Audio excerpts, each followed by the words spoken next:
Assalamualaikum warahmatullahi wabarakatuh. Saya akan mempresentasikan hasil dari Praktikum Fisika Dasar 2 materi rangkaian RLC F8. Pertama-tama perkenalkan, nama saya Laila Ratna Anjani, NIM 2201153, Teknik Perminyakan D 2022. Untuk alur pembahasan yang pertama ada bab 1 pendahuluan, bab 2 dasar teori, bab 3 metodologi, bab 4 analisa data dan pembahasan, bab 5 kesimpulan dan saran. Kita masuk ke bab 1 pendahuluan yang berisi latar belakang, tujuan, dan permasalahan. Untuk latar belakang, resonansi RLC merupakan suatu rangkaian yang memiliki komponen-komponen seperti resistor, kapasitor, dan induktor yang disusun secara seri maupun paralel. Dan apabila terjadi keadaan resonansi, maka nilai tegangan reaktansi kapasitif sama dengan nilai tegangan reaktansi induktif. Dengan kata lain, tegangan reaktansi kapasitif dan tegangan reaktansi induktif lebih besar daripada tegangan sumber, yang disebut faktor kualitas. Untuk tujuan dari praktikum ini ada 3. Yang pertama, menentukan nilai impedansi pada simulasi rangkaian RLC seri. Yang kedua, menentukan nilai arus maksimum pada simulasi rangkaian RLC seri. Yang ketiga, menentukan nilai tegangan pada resistor, induktor, dan kapasitor pada simulasi rangkaian seri RLC seri. Untuk permasalahan yang pertama, bagaimana menentukan nilai impedansi pada simulasi rangkaian RLC seri. Yang kedua, bagaimana menentukan nilai arus maksimum pada simulasi rangkaian RLC seri. Yang ketiga, bagaimana menentukan nilai tegangan pada resistor, induktor, dan kapasitor pada simulasi rangkaian RLC seri. Kita masuk ke bab 2 dasar teori yang berisi materi mengenai rangkaian RLC. Jadi pada rangkaian yang memuat resistor, induktor, dan kapasitor, baik yang berhubungan seri maupun paralel, hubungan antara arus dan tegangan dapat dinyatakan dalam bentuk persamaan diferensial, sebagaimana pada rangkaian yang hanya memuat resistor atau induktor atau kapasitor saja. Seperti pada gambar ini contoh dari rangkaian RLC ya. Jadi dapat diperoleh nilai reaktansi induktif dan reaktansi kapasitifnya ini dengan menggunakan persamaan sebagai berikut, di mana XL sama dengan omega L dan XC sama dengan 1 per omega C, omega sama dengan 2 PF. Untuk menghitung impedansinya, pada rangkaian RLC seri menggunakan rumus Z sama dengan akar R kuadrat ditambah XL dikurang XC kuadrat. Di mana keterangannya L itu sama dengan induktansi dari induktor, satuannya Henry, C kapasitansi dari kapasitor, satuannya farad, XL reaktansi induktif, satuannya ohm, XC reaktansi kapasitif, satuannya ohm, omega frekuensi sudut sinyal tegangan, satuannya radian per second, XC sama dengan reaktansi kapasitif, satuannya ohm, R sama dengan resistansi, dan Z sama dengan impedansi, satuannya ohm. Kita masuk ke bab 3, metodologi. Yang pertama ada flowchart, kita mulai, lalu kita buka file simulasinya, membuat rangkaian seri, atur nilai tegangan dan frekuensi, atur nilai resistansi, induktansi, dan kapasitansi, lalu kita catat arus maksimum yang terukur pada tabel simulasi, lalu kita ukur nilai tegangan resistor, induktor, dan kapasitor dengan menggunakan multimeter, catat hasilnya pada tabel hasil simulasi. Lalu kita hitung nilai arus maksimum, tegangan resistor, tegangan induktor, dan tegangan kapasitor. Kita catat hasil pada tabel perhitungan. Yang terakhir kita bandingkan nilai yang tercantum pada tabel simulasi dan perhitungan. Untuk prosedur kerjanya sama ya dengan flowchart tadi. Untuk alat yang kita gunakan ada simulasi PET dibantu dengan simulasi Java. Untuk pengolahan datanya ada 2. Data pertama diketahui R-nya 9 ohm, L-nya 6000 Henry, C-nya 0,14, F-nya 1,5, dan V-nya 80 sampai dengan 120 penambahan 5. Jadi 80, 85, 90, 95, dan seterusnya. Untuk data 2 diketahui R-nya 6 ohm, L-nya 5000 Henry, C-nya 0,10, frekuensi 1,5, dan tegangannya sama 80 sampai dengan 120 penambahan 5. Oke, jadi sebelum masuk ke bab 4, terlebih dahulu kita mengetahui cara mengambil datanya menggunakan simulasi PET.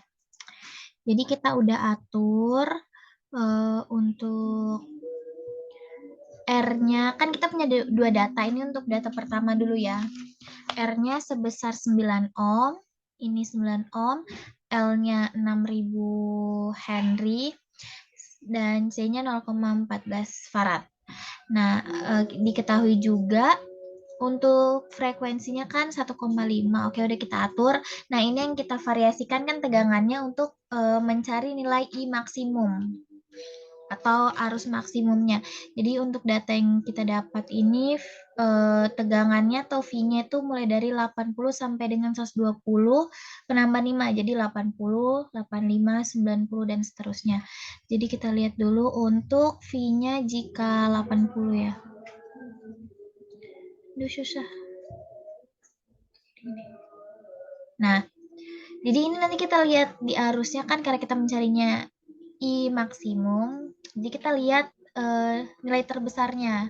Nah, jadi tadi jika variasi tegangannya di 80, I maksimum yang kita lihat di sini 1,40 sekian. Ini nanti bisa kita record aja baru kita slow motionnya karena memang cepat banget karena kan kita cuma mencari I maksimumnya. Oke, ini untuk yang data 1 ya. Untuk data 2-nya R-nya kita ubah ke 6 ohm. Kita ubah ke 6 ohm. Oke. L-nya kita ubah ke 500 Henry.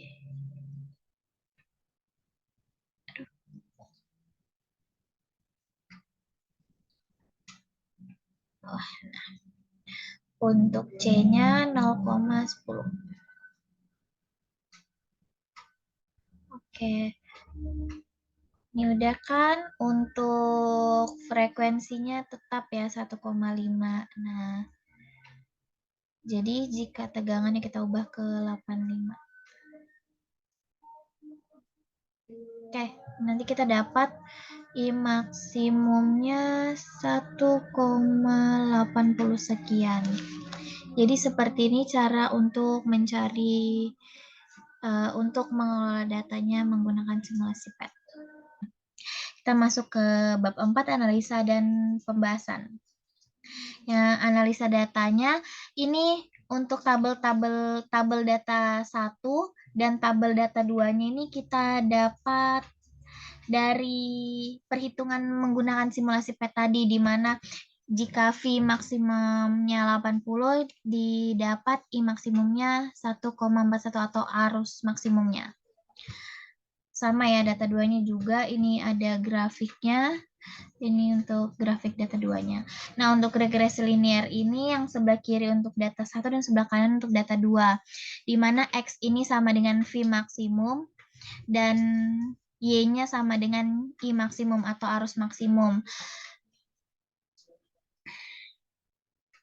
Kita lanjut ke perhitungan di mana data 1 kita ketahui A1-nya hasilnya 0,0175, untuk A0-nya 0,0066. Di mana kita juga mengetahui dapat menghitung omeganya dengan rumus 2πf, hasilnya 9,42 radian per second, XL-nya 56,52 ohm, dan XC-nya 0,56 ohm. Kita juga dapat menghitung impedansinya atau X-nya di mana didapat hasil 56,67 ohm. Ini perhitungan I maksimum menggunakan rumus V maksimum per Z. Ini untuk perhitungan data 2-nya diketahui A1-nya 0,0215, A0-nya minus 0,0044.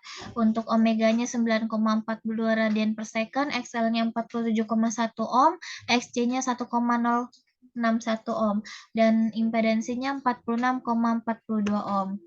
Untuk ini untuk perhitungan arus maksimum di data 2.